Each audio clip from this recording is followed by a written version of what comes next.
The city is full of traps. The bureau chief was driving to work as usual. That morning, he came across a beautiful woman on the roadside, hitchhiking.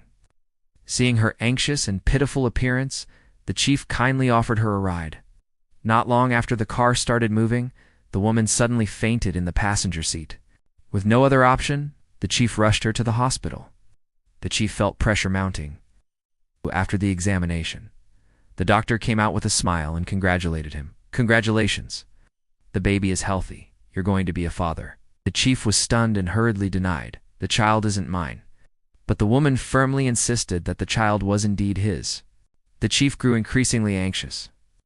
The doctor suggested a DNA test to prove his innocence. Helpless, the chief agreed to the test.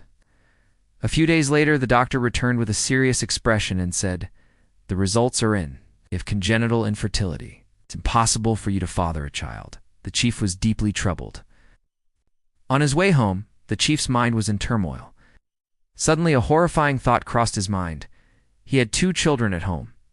If I'm infertile, then whose children are they? The chief was devastated. When he got home, his wife happily greeted him at the door.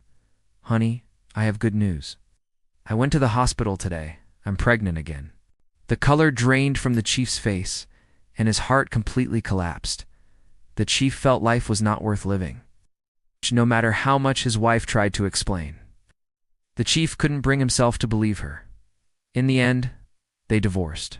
Out of kindness, he left the house with nothing, giving everything to his wife and children. The chief suffered from insomnia and depression. Days passed. One day, while walking on the street, the chief ran into the doctor from the hospital.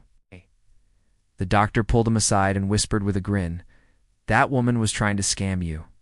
I saw through her right away, so I made up the diagnosis that you were infertile to help you get out of trouble quickly. Clever, right? You owe me a nice meal." Upon hearing this, the chief blacked out and collapsed on the spot, needing emergency care. The chief was hospitalized. Ending. A sudden awakening after the doctor's best efforts, the chief finally regained consciousness. Staring at the ceiling, only one thought filled his mind. The city is full of traps. "I'm going back to the countryside.